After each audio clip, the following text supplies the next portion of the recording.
ganja tumbuh subur di Aceh, tanpa perlu dirawat dan disiram.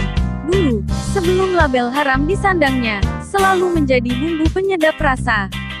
Satu lagi, mengobati luka karena tersayat pedang atau tertembak peluru. Hampir saban bulan, kabar tentang operasi ladang ganja di Aceh selalu hiasi media. Berhektar-hektar, dicabut lalu dibakar. Mereka yang menanam ganja, bertujuan ingin cepat kaya, karena harganya yang melambung tinggi. Apalagi dijual kepada para pecandu, yang mencampurkannya dengan tembakau, dihisap sampai tenang. Padahal, dahulu saat ganja masih legal di Aceh, tanaman itu bebas ditanam di kebun rumah, bahkan ditanam di sela-sela cabai dan kopi. Ada yang dipakai untuk penikmat rokok, bumbu penyedap makanan, agar masakan lebih nikmat, hingga digunakan sebagai obat.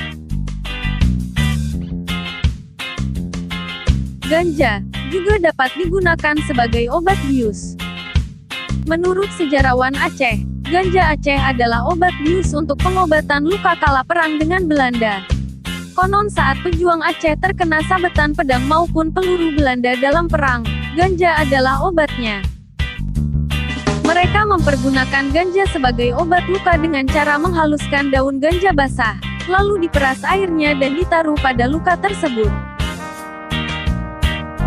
Banyak pejuang yang berluka parah menyebabkan demam dan sakit karena infeksi ringan. Jika begini, mereka diminta tabib untuk mengunyah daun ganja basah seperti memakan sirih, meludahkan airnya ke luka-luka sampai tenang dan tertidur pulas. Begitulah ganja pengobat luka peluru.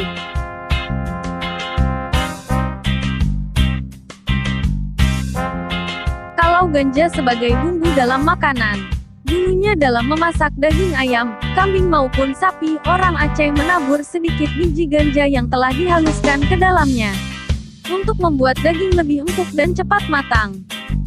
Lain lagi kalau biji ganja dicampur kopi saat pengolahannya, rasanya tak bisa digambarkan kata-kata. Ganja dicampur kopi tak berefek, selain untuk menguatkan rasanya. Zat kafein dalam kopi lebih kuat dibandingkan ganja, hanya saja campuran tak kelewat batas.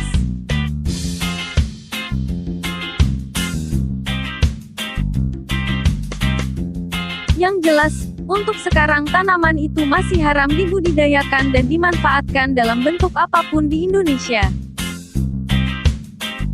Ganja disebutkan secara jelas sebagai barang haram dalam Undang-Undang Nomor 8 Tahun 1976 tentang Pengesahan Konvensi Tunggal Narkotika tahun 1961. Pemerintah kemudian menyempurnakan UU tersebut, melahirkan Undang-Undang Nomor 35 Tahun 2009 tentang narkotika.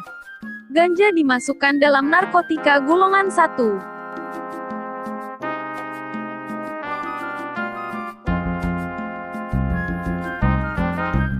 Maka, jauhilah ganja atau jenis narkotika lainnya.